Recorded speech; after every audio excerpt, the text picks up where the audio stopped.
जय हिंद दोस्तों। देखिए आज फिर से आप लोगों के लिए एसएससी सीजीएल 2024 के लिए प्रैक्टिस सेट लेकर आए हैं और आज के क्लास में हम सेट नंबर 15 के पार्ट 1 को डिस्कस करेंगे, जिसमें से टोटल 12 से 13 क्वेश्चन रहेगा। उसके बाद पार्ट 2 में हम बाकी 25 क्वेश्चन को हम पूरा कर लेंगे, ठीक है ना, जो भी बचेगा। और देखिए 2-3 दिन से काफ़ी रोके थे इसको और हम लोगों ने टॉपिक वाइज सीरीज का स्टार्ट किया था, जिसमें सिंपल इंटरेस्ट का एक टॉपिक चल रहा है, उसका एक क्लास अभी हुआ है, बाकी भी अल्टरनेट लाइन है उसको, ठीक है ना। तो देखिए आज के प्रैक्टिस सेट का पहला क्वेश्चन आपके सामने है और मैं चाहता हूं कि इस क्वेश्चन को आप लोग खुद से सोचिए। देखिए बहुत ही अच्छा सवाल है। और एक बात है मेरे भाई, वीडियो को थोड़ा सा लाइक कर दिया कीजिए, क्योंकि मुझे किसी ने ये बोल दिया है कि भाई तुम्हारा वीडियो 100 लाइक भी नहीं हो पाएगा। इस बात को मतलब मुझे बहुत ही हर्ट लगा। तो आप 100 लाइक दिखा दीजिए, 100 लाइक से बहुत ज़्यादा दिखा दीजिए। जो भी बोला मैं नाम नहीं बताऊंगा, ठीक है ना। तो आपके ये ऊपर निर्भर है आप कितना मुझे लाइक देते हैं और कितना हमें सपोर्ट करते हैं, ठीक है ना। बाकी हम अपना काम कर रहे हैं मेरे भाई ईमानदारी पूर्वक। तो देखिए पहला क्वेश्चन आपके सामने है कि एक त्रिभुज का परिमाप जो है ना वो 36 इकाई है। बोल रहा इसका क्षेत्रफल वर्ग इकाई से अधिक नहीं हो सकता। मतलब कितना वर्ग इकाई से अधिक नहीं हो सकता, मतलब मैक्सिमम जो है इस त्रिभुज का क्षेत्रफल कितना हो सकता है। तो देखिए आपके सामने त्रिभुज का परिमाप दे दिया है और क्षेत्रफल पूछ रहा है कितना से अधिक नहीं हो सकता। ना आपके पास साइड दिया है, ना कुछ बताया है कैसा त्रिभुज है। तो देखिए हमको फाइनली एक त्रिभुज का परिमाप दिया है ना, ये कुछ नहीं बताया, तो हम कोई भी त्रिभुज मान लेंगे कि कोई त्रिभुज होगा, ठीक है ना। तो मान लेते हैं ये त्रिभुज जो होगा वो समबाहु त्रिभुज है, ठीक है ना, इक्विलैटरल ट्रायंगल है, ठीक है ना, जिसका साइड सभी बराबर होता है मेरे भाई। अब इसका पेरीमीटर दिया हुआ है 36 इकाई, ठीक है ना, यानी 3a बराबर दिया हुआ है 36 दिया है मेरे भाई। तो a बराबर कितना हो जाएगा बोलिएगा, 12 हो जाएगा। तो 12 हो जाएगा। इस समबाहु त्रिभुज की भुजा आ गया आपके पास 12। तो इसका क्षेत्रफल देखते हैं निकाल के।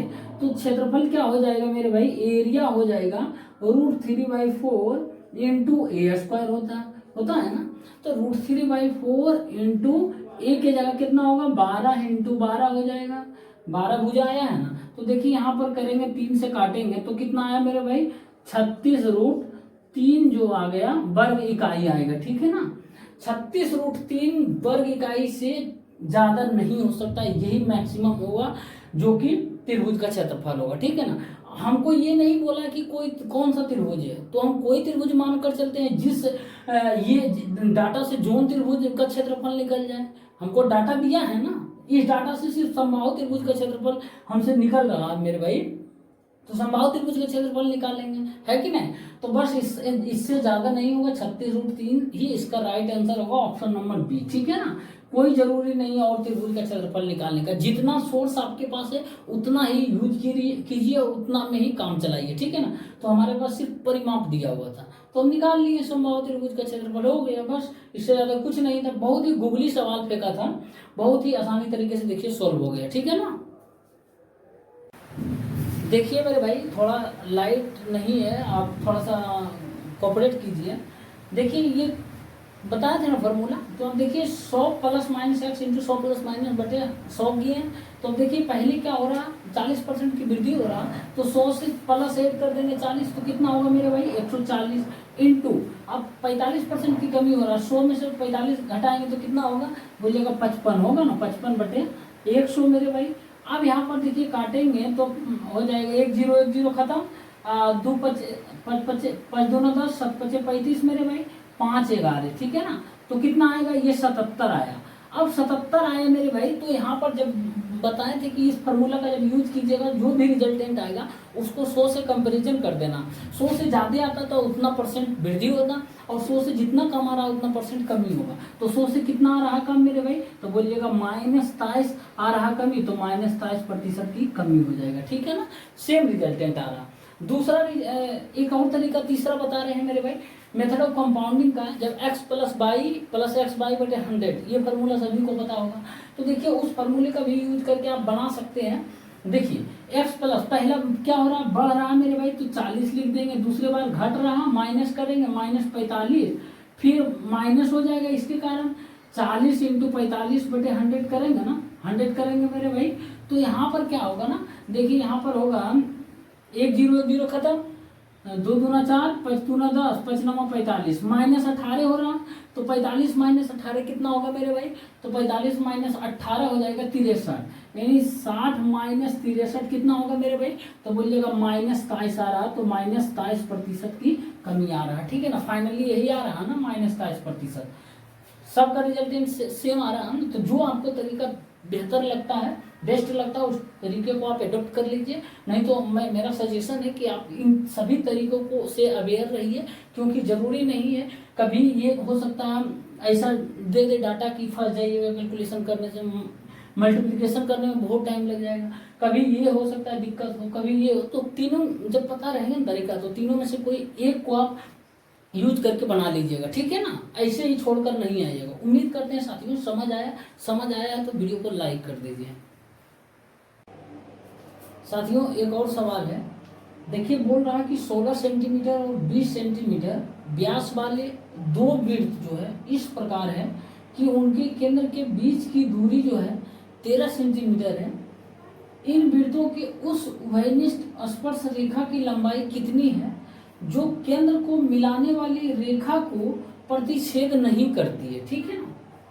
यहाँ पर ध्यान दीजिएगा, आपसे पूछ रहा हूँ उभयनिष्ठ स्पर्श रेखा की लंबाई, यानी कॉमन टेंजेंट की लंबाई आपसे पूछ रहा है। तो देखिए कॉमन टेंजेंट की लंबाई क्या होगा मेरे भाई, तो आपको बताएं उभयनिष्ठ स्पर्श रेखा की लंबाई का सीधा फॉर्मूला होता है मेरे भाई, ये होता है कि जैसे इन दोनों के बीच, केंद्र के बीच की दूरी जो होता है मेरे भाई, वो होता है √d² -r1 -r2 का होल स्क्वायर होता है उभयनिष्ठ स्पर्श रेखा की लंबाई, ठीक है ना। मैं लिख देता हूँ उभयनिष्ठ स्पर्श रेखा की लंबाई, ठीक है ना, स्पर्श रेखा की लंबाई, ठीक, ये होता है मेरे भाई इतना √d² -r1 -r2 का होल स्क्वायर। अब यहाँ पर d क्या होगा मेरे भाई, d होगा उन दोनों वृत्तों के केंद्र के बीच की दूरी, ठीक है ना। तो यहाँ पर दिया हुआ दो वृत्तों के केंद्र के बीच की दूरी कितना है, 13 है। तो 13 का स्क्वायर करेंगे -r1 -r2 का होल स्क्वायर, तो r1 -r2 क्या आएगा, 16 सेंटीमीटर और 20 सेंटीमीटर व्यास है, ठीक है ना।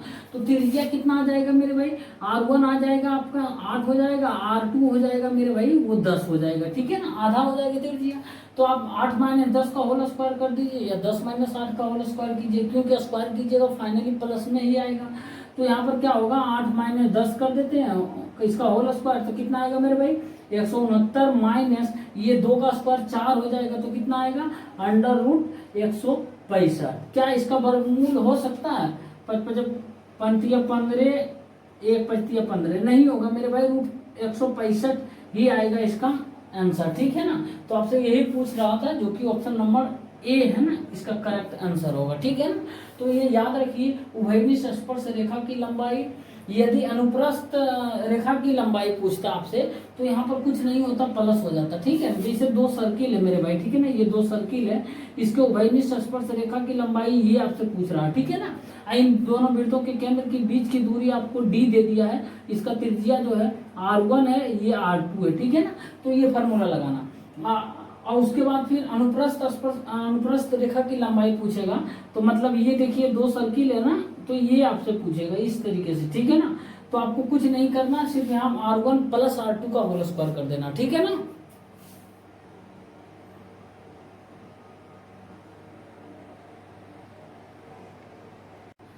साथियों एक और सवाल है, देखिए पुलिस और चोर का है। हालांकि इस तरीके का सवाल ऑलरेडी कर चुके हैं हम लोग, फिर से आ गया है, तो कोई बात नहीं, फिर बनाएंगे।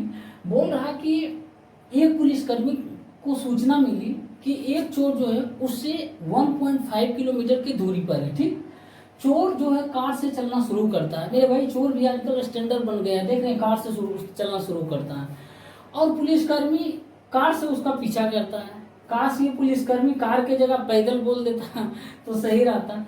तो देखिए पीछा करता है मेरे भाई, चोर और पुलिसकर्मी जो है ना क्रमशः 90 किलोमीटर प्रति घंटा और 120 किलोमीटर प्रति घंटे की चाल से आगे बढ़ रहे हैं, ठीक है ना। तो आपसे पूछ रहा हूँ पुलिसकर्मी कितनी दूरी पर चोर को पकड़ लेगा, ये आपसे पूछा है, ठीक है ना। तो देखिए यहाँ पर एक पुलिसकर्मी को सूचना मिलता है कि चोर जो है उससे 1.5 किलोमीटर की दूरी पर है।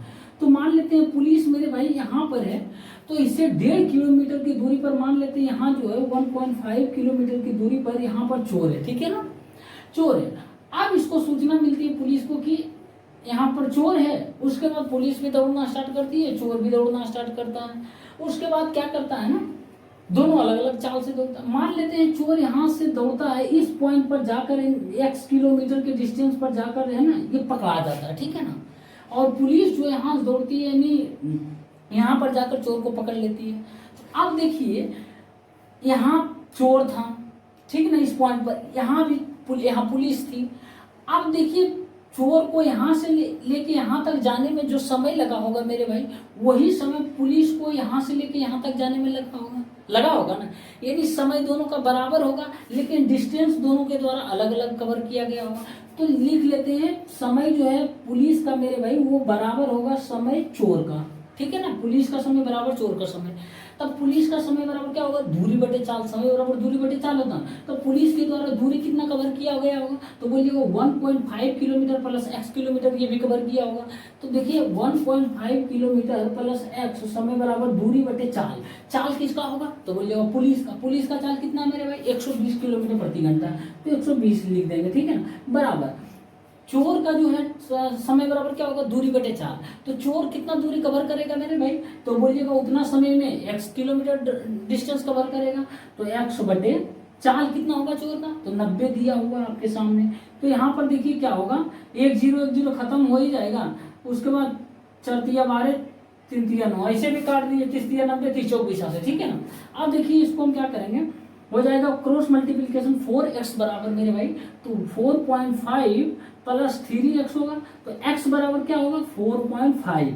लेकिन आपसे पूछ क्या रहा, देखिए क्या यही आंसर होगा 4.5 किलोमीटर, नहीं मेरे भाई। देखो पूछ क्या रहा कि पुलिसकर्मी कितनी दूरी पर चोर को पकड़ लेगा। तो पुलिसकर्मी कितनी दूरी पर चोर को पकड़ लेगा, क्या 4.5 किलोमीटर की दूरी पर पकड़ेगा। ये डिस्टेंस कहाँ गया, ये डिस्टेंस तो आप हटा मत नहीं दीजिएगा ना, तो ये भी तो डिस्टेंस पुलिस के द्वारा ही कवर किया गया है ना। तो 1.5 किलोमीटर ये कवर किया गया, प्लस ये x का मान आया 4.5 किलोमीटर, तो जोड़ देंगे मेरे भाई, तो कितना हो जाएगा टोटल 6 किलोमीटर का डिस्टेंस हो जाएगा मेरे भाई। यही इसका जो है ना राइट आंसर होगा, ठीक है ना। 4.5 मत कर देना मेरे भाई, option number D correct answer होगा, ठीक है ना। यहाँ बोल रहा पुलिस कर्मी के द्वारा कितनी दूरी तय करने पर चोर को पकड़ेगा, ठीक है। तो टोटल 6 किलोमीटर, ठीक है ना। उम्मीद करते हैं समझ आया है मेरे भाई। समझ आया है तो वीडियो को लाइक कर दीजिए, ठीक है ना। साथियों एक और सवाल आपके सामने है, देखिए मेंसुरेशन का है, बहुत ही अच्छा क्वेश्चन है। बोल रहा है कि 60 सेंटीमीटर 40 सेंटीमीटर और 20 सेंटीमीटर बाहरी आयामों वाला एक लोहे का बक्सा, ठीक है ना, जिसकी मोटाई 1 सेंटीमीटर है और वो चादर से बना है, ठीक है ना। यदि 1 सेंटीमीटर की लोहे का भार 50 ग्राम है, तो आपसे पूछ रहा खाली बक्से का भार कितना होगा, ये आपको बताना। तो देखिए एक बक्सा है, ठीक है ना, मैं एक्सपेरिमेंट के तौर पे बता रहा हूँ। देखिए ये एक बक्सा है, ठीक है ना, और इसका आयाम दिया हुआ है, बाहरी आयाम मेरे भाई दिया हुआ है, आप समझने का कोशिश कीजिएगा। लंबाई जो है 60 सेंटीमीटर है मेरे भाई, चौड़ाई जो है मेरे भाई वो है 40 सेंटीमीटर, और ऊंचाई जो है ना, ये ऊंचाई यहाँ से लेके यहाँ तक, ये ऊंचाई जो है 20 सेंटीमीटर है, और ये बाहरी आयाम दिया, बाहरी इसका डायमेंशन दिया हुआ, ठीक है ना। तो ये बक्सा है, इसकी लंबाई दिया हुआ है 60 है मेरे भाई, चौड़ाई जो है वो है 40 सेंटीमीटर, और ऊंचाई जो है वो आपका 20 सेंटीमीटर, ठीक है ना। तो इसका अब देखिए यहाँ पर क्या बोला है कि बक्सा 1 मीटर मोटी चादर से बनी है। अब बक्सा जो है ये बना हुआ कुछ तो परत से बना होगा, कोई तो परत से बना होगा। आप देखिए थोड़ा सा खोल रहे हैं इसको, ये परत है ना मेरे भाई, ये वाला, तो ये मेरे भाई चादर से ही तो बना है ना, चादर से तो इसको आकार दे दिया गया। तो इसकी इस चादर की मोटाई जो है मेरे भाई 1 सेंटीमीटर है, ठीक है ना। तो आप देखिए यहाँ पर क्या है ना, इसकी यदि इसका हमको आयतन निकालना है, ये जो इसमें मटेरियल लगा है मेरे भाई, कितना इसका वजन होगा या आयतन होगा, तो क्या करेंगे हम, इसका जो बाहरी आयतन का है लंबाई और चौड़ाई ऊंचाई जो है मेरे बाहरी आयतन को इस अंदर वाला लंबाई चौड़ाई और ऊंचाई से मल्टीप्लाई करके घटा देंगे, तो इसका निकल जाएगा ना, ये आयतन, इसका वजन निकल जाएगा ना। तो इन बाहरी वाला आयतन और अंदर वाला आयतन को घटा देंगे, निकल जाएगा, बस वही करना, ठीक है ना। अब देखिए यहाँ पर क्या बोला गया है ना कि खोखला ये बक्सा नहीं है मेरे भाई, खोखला बक्सा नहीं, मतलब हम लेकर चलेंगे ठीक है, वो तो ठीक है, वो तो अंदर तो खोखला होगा ही, लेकिन ये खुला बक्सा नहीं है, ये नहीं बोला है। तो हम मान कर चलेंगे बक्सा जो है इस तरीके से ढका है। यदि खुला रहता तो मामला गड़बड़ हो जाता, यहाँ पर ये परत का अलग हो जाता ना वॉल्यूम, ठीक है ना। तो अब देखिए यहाँ पर क्या करना है, इसका वॉल्यूम निकालिएगा मेरे भाई, तो कितना आएगा 60 × 40 × 20 हो जाएगा ना। तो देखिए क्या हो जाएगा, 6 चौक 24 दूना 48, 48 3 को 0 होगा मेरे भाई, होगा ना। अब देखिए यहाँ पर क्या है ना, उसके बाद बोल रहा है कि 1 सेंटीमीटर मोटी चादर से बना, तो 1 सेंटीमीटर मोटी चादर से बना है, तो लंबाई कितना हो जाएगा, लंबाई तो ये है ना, तो 1 सेंटीमीटर मोटी इधर भी घटेगा मेरे भाई, और 1 सेंटीमीटर मोटी इधर भी घटेगा, तो कितना होगा टोटल, तो बोलिएगा 2 सेंटीमीटर घटेगा, मतलब लंबाई जो है न्यू लंबाई होगा मेरे भाई वो 58 सेंटीमीटर होगा ना, 1 सेंटीमीटर दोनों तरफ घटेगा। उसके बाद चौड़ाई जो होगा मेरे भाई वो फिर 2 सेंटीमीटर घटेगा, मतलब 40 से कितना हो जाएगा, 38 हो जाएगा। फिर उसी तरीके से ऊंचाई कितना है, ये भी 2 सेंटीमीटर घटेगा, तो 18 हो जाएगा। लेकिन देखिए यदि खुला रहता ना तो ऊंचाई अलग हो जाता, ठीक है ना, ऊंचाई एक खुला रहता, ये तो खत्म हो गया ना। तो अब देखिए यहाँ पर इसका आयतन क्या होगा, तो इसका आयतन हो जाएगा मेरे भाई, वो आप मल्टीप्लाई कीजिएगा तो देखिए कितना आएगा, यदि इसको हम मल्टीप्लाई करते हैं तो 39,672 आएगा, ठीक है ना। आप कर देख लीजिए, ठीक है ना, इतना गुना इतना गुना इतना, ठीक है ना, मैं कर देता हूँ, ठीक है ना, 58 × 38 × 18, ठीक है ना, तो 39,672 आएगा मेरे भाई, ठीक है ना। अब देखिए 39,672 यानी इसका आयतन बाहर वाला निकल गया इतना, और अंदर वाला आयतन जो है वो निकल गया इतना, तो दोनों को घटा देंगे तो इसका मटेरियल निकल जाएगा जो बचा होगा, बस कुछ नहीं करना है। तो ये आयतन हो जाएगा मेरे v माइनस v डैश कर देंगे तो कितना होगा, 48,000 में से 39,672 घटाएंगे तो कितना आएगा मेरे दोस्त, तो आ जाएगा ये आपका 8 हो जाएगा, ये 9 में से 7 गया तो 2 हो जाएगा, ये फिर 9 में से 6 गया 3 हो जाएगा, फिर 8 हो जाएगा, बस 83,28 आ जाएगा, ठीक है ना, 83,28 आएगा। अब देखिए इतना क्या आएगा, सेंटीमीटर क्यूब आ रहा है, सेंटीमीटर में तो सब सेंटीमीटर क्यूब आयतन। उसके बाद बोल रहा है 1 सेंटीमीटर लोहे का भार जो है ना 50 ग्राम है, तो इतना सेंटीमीटर क्यूब लोहे का भार कितना होगा, तो 50 से मल्टीप्लाई कर देंगे, 83,28 × 50 कर देंगे, ठीक है ना, इतना ग्राम हो जाएगा।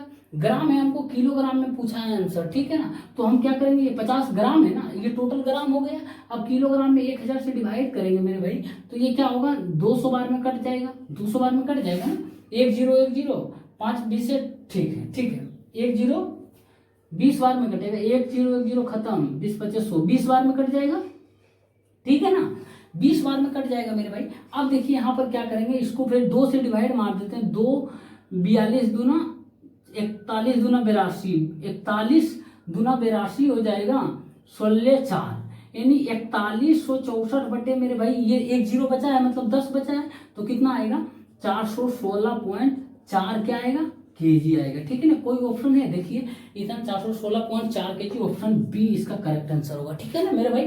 कैलकुलेटेड क्वेश्चन था, नो डाउट, यहाँ पर कैलकुलेशन करना था, उसके बाद ये करना था, ठीक है ना, लेकिन क्वेश्चन बहुत ही बढ़िया था, ठीक है ना। पसंद आया मेरे भाई तरीका ये समझाने का, तो वीडियो को लाइक कर दीजिए और शेयर कर दीजिए।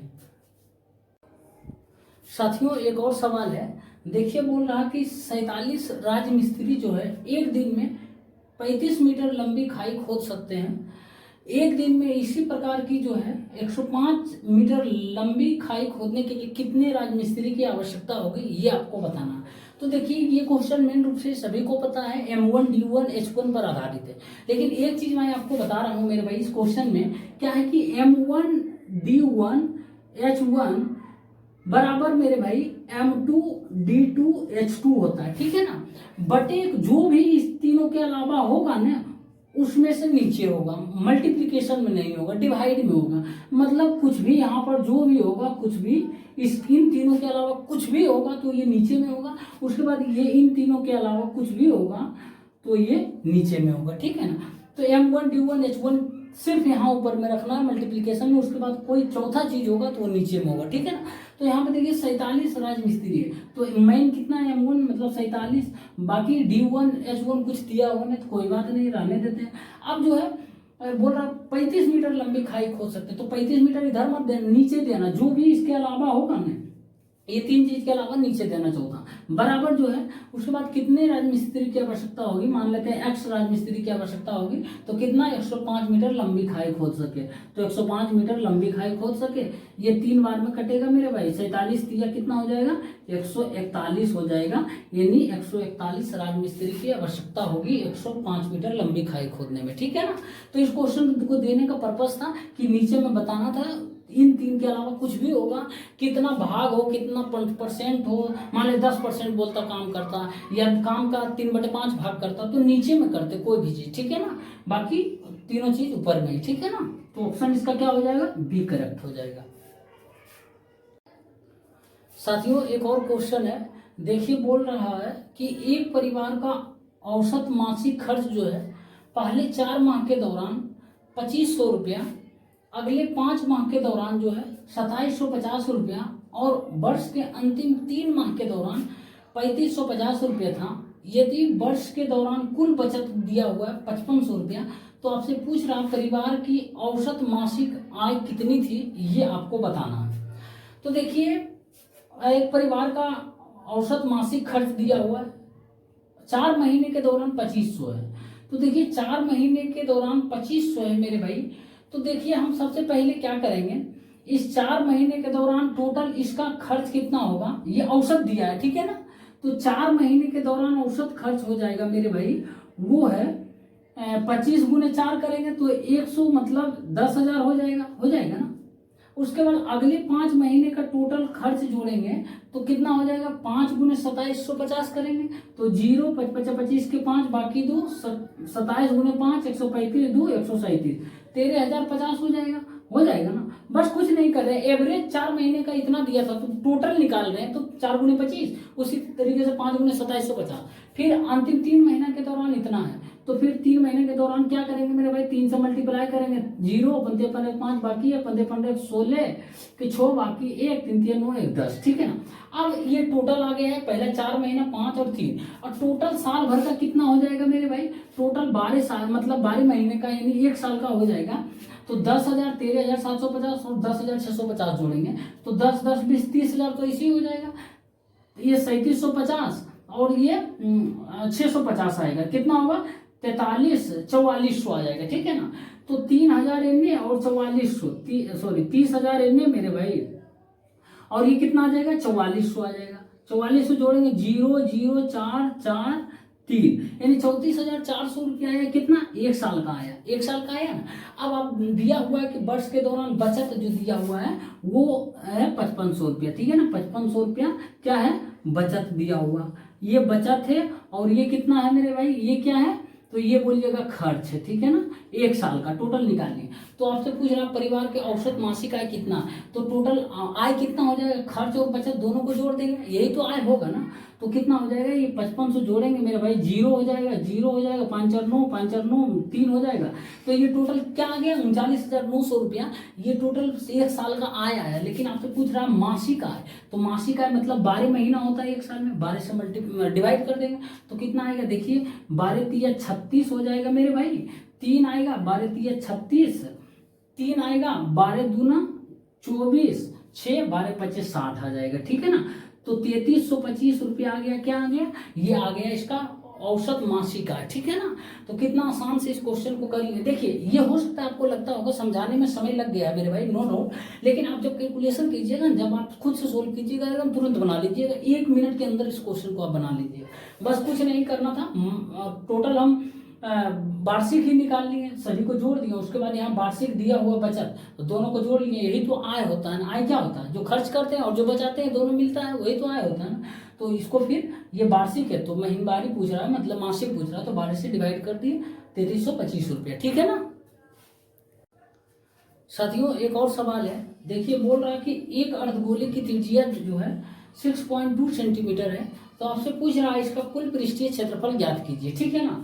और पाई का मान यहाँ पर 3.14 लेना है, ठीक है ना, 22/7 नहीं लेना है। तो आप देखिए यहाँ पर अर्धगोले की त्रिज्या दिया और इससे पूछ रहा है आपसे कि टोटल सरफेस एरिया निकालना।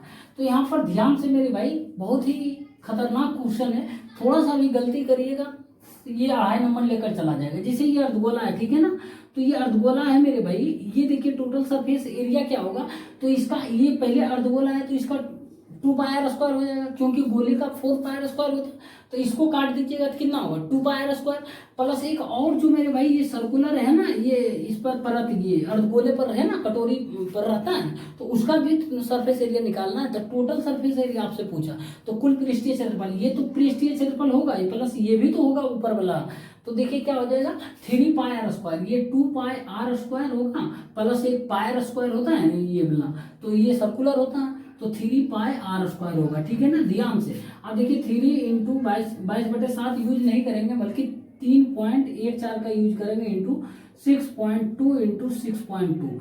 जब इन सभी को आप मल्टीप्लाई कीजिएगा मेरे दोस्त, तो इसका आंसर आएगा, वो आएगा मल्टीप्लीकेशन करने पे 362.10 सेंटीमीटर² आएगा, ठीक है ना। तो कोई ऑप्शन है, ऑप्शन नंबर सी इसका करेक्ट आंसर हो जाएगा, ठीक है ना। बस ये समझाने के लिए यहाँ 3πr² होगा, ध्यान से, ठीक है ना।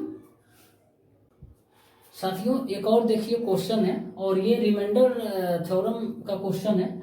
बोल रहा है कि एक निश्चित संख्या को 304 से विभाजित करने पर 43 शेषफल प्राप्त होता है। यदि उसी संख्या को 16 से विभाजित किया जाए तो शेषफल क्या होगा, ये आपको बताना। तो देखिए इस तरीके का क्वेश्चन आप लोग भी देखे होंगे, बहुत बार पूछा जाता है मेरे भाई। जब भी ऐसा क्वेश्चन आए, किसी संख्या को x से डिवाइड करने पर y शेषफल प्राप्त होता है, तो उसी संख्या को z से डिवाइड करने पर शेषफल क्या होगा। तो करना क्या है मेरे भाई, सबसे पहले देख लेना है जो सबसे पहला नंबर है जिससे विभाजित किया जाता है, उस संख्या में से इसको इससे भाग देना, ठीक है ना।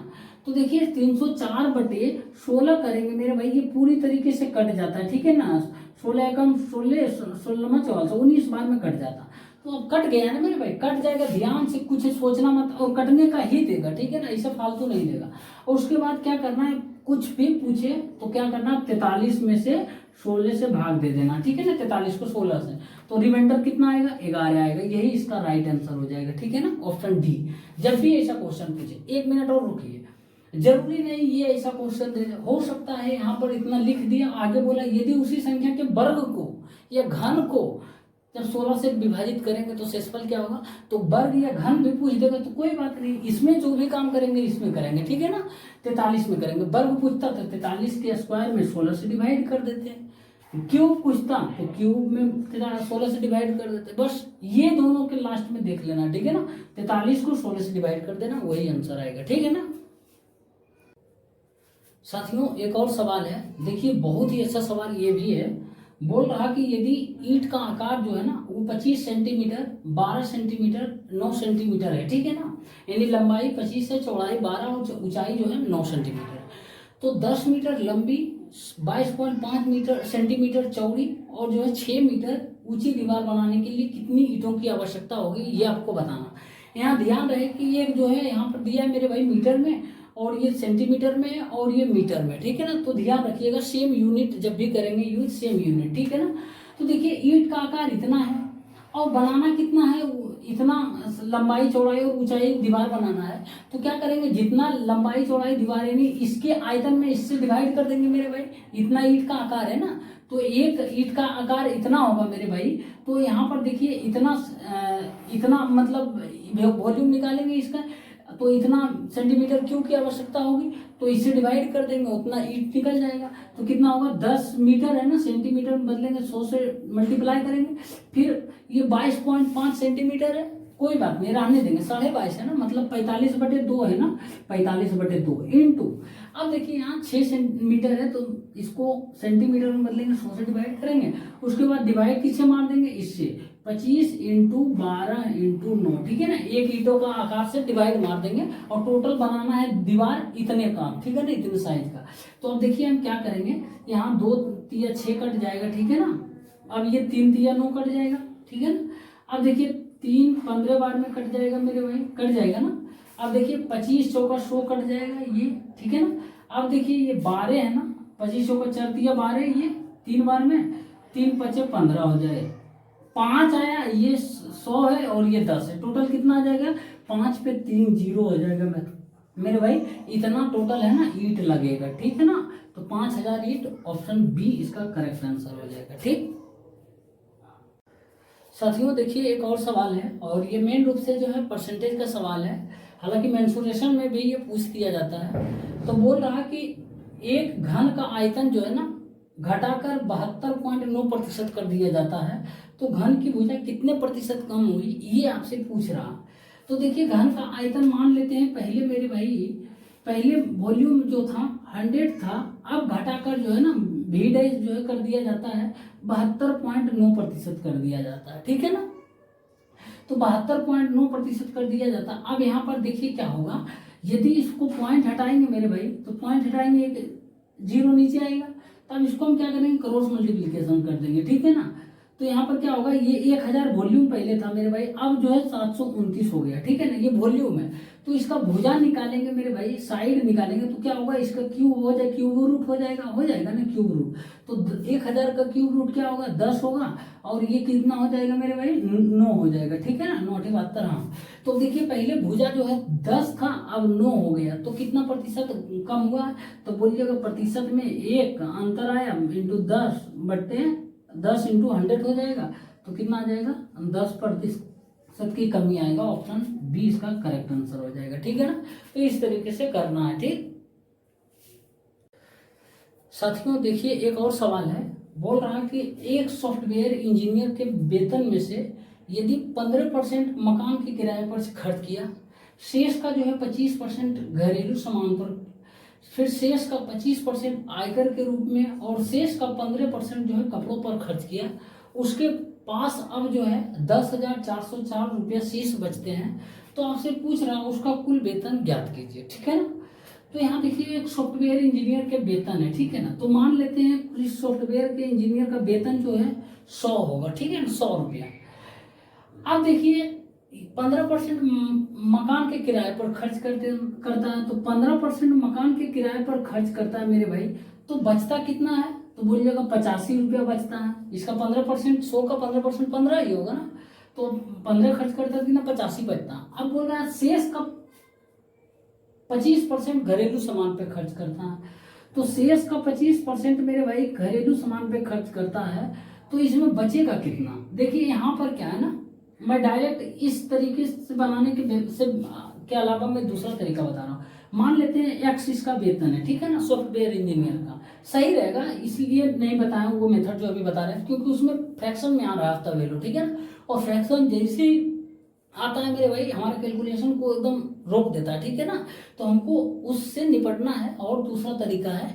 तो देखिए एक्स मान लेते हैं इसका वेतन हुआ, तो इसका 15% किराए पर खर्च करता है, तो बचता है कितना बोलिएगा 85% बचता है एक्स का। 100 रुपया किराया इसका टोटल इनकम था, ठीक है ना, वेतन था। इसमें से 15% मकान के किराए पर खर्च करता है, तो बचता क्या है, कितना 85%, मतलब एक्स का 85% बचता है। अब देखिए सबको बचाते ही जाएंगे, क्योंकि लास्ट में बचत ही उसके पास दिया हुआ।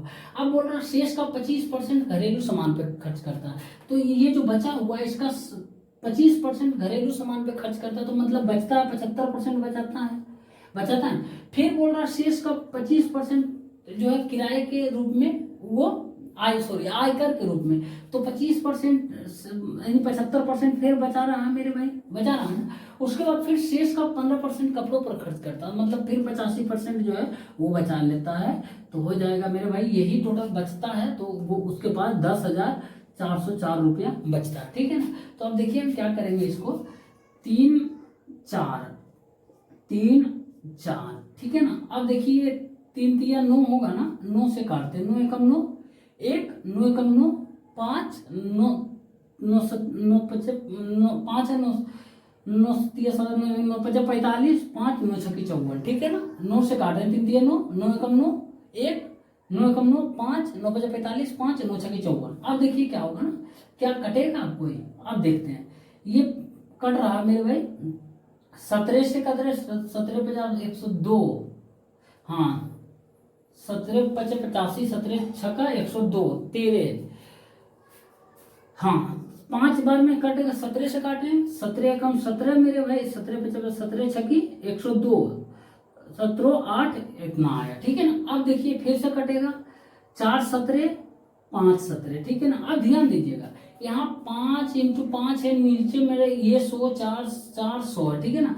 तो ये 5 5 25, 25 चौका 100 काट देंगे, ठीक है ना। अब देखिए 4 4 4 100 4 से मल्टीप्लाई हो जाएगा, तो x बराबर क्या होगा मेरे भाई 256 आ जाएगा और डबल जीरो आ जाएगा, ठीक है ना। तो x बराबर 25,600 रुपये इसका करेक्ट आंसर हो जाएगा, ठीक है ना। कुछ नहीं करना था, सब सिर्फ बचाना था, बच रहा तो सबको हम बचाते चले जाएंगे। नहीं तो आप ये भी कर सकते कि 15% मकान की किराए पर खर्च करता, मतलब 3/20 खर्च करता है तो कितना बचता है 15/20, वही तो 3/20 खर्च करता है मेरे भाई, तो 17/20 बचता है ना, 17/20 बचेगा, तो यही तो देखिए 17/20 आ रहा ना। तो इस तरीके से भी कर सकते हैं, जैसा क्वेश्चन देखेंगे। देखिए हम 100 मानकर इसलिए चले थे क्योंकि लगा फ्रैक्शन में नहीं आएगा, लेकिन फ्रैक्शन में आ गया था वैल्यू, इसलिए हम x मान लिए, ठीक है ना। तो जैसा देखना क्वेश्चन उस तरीके से रिएक्ट करना है। साथियों देखिए एक और क्वेश्चन है, और ये आज के क्लास का लास्ट क्वेश्चन है। तो जो भी भाई इस वक्त देख रहे हैं उनसे रिक्वेस्ट है कि आप वीडियो को लाइक कर दीजिए, और यदि आप हमारे चैनल पर नए हैं तो सब्सक्राइब कर लीजिए, और संभव हो सके मेरे भाई तो स्टडी ग्रुप में शेयर कर दीजिए, ठीक है। तो देखिए आते हैं, क्वेश्चन बोल रहा है यदि किसी वस्तु के क्रय मूल्य का जो है 70% उसके विक्रय मूल्य के 40% के बराबर है, तो आपसे पूछ रहा है लाभ प्रतिशत क्या होगा। तो कुछ नहीं करना, देखिए क्रय मूल्य का 70% मान लेते हैं, क्रय मूल्य सीपी है, इसका 70% जो है मेरे भाई वो है उसके विक्रय मूल्य के 40% के बराबर, यानी सेलिंग प्राइस के 40% के बराबर, ठीक है ना। तो देखिए 100 कैंसिल हो गया, 0 कैंसिल हो गया, और CP बाई SP निकालते हैं मेरे भाई तो आ जाएगा 4/7 आ जाएगा, ठीक है ना। अब देखिए CP बाई SP आ गया, यानी क्रय मूल्य 4 मान लेते हैं और विक्रय मूल्य जो है 7 है, तो लाभ कितना होगा मेरे भाई, लाभ होगा तो अंतर पहले ले लेंगे 3 का, और लाभ पूछ रहा है ना, तो लाभ में छोटा वैल्यू नीचे रखते हैं, इंटू 100 कर देंगे, तो मेरे भाई ये आ जाएगा 75% जो है ना वो लाभ हो जाएगा, ठीक है ना, 75% लाभ। ऑप्शन नंबर डी इसका करेक्ट आंसर हो जाएगा, ठीक है ना।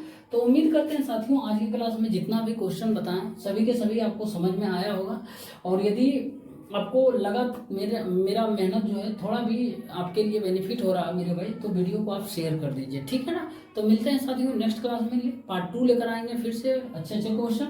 तब तक के लिए धन्यवाद।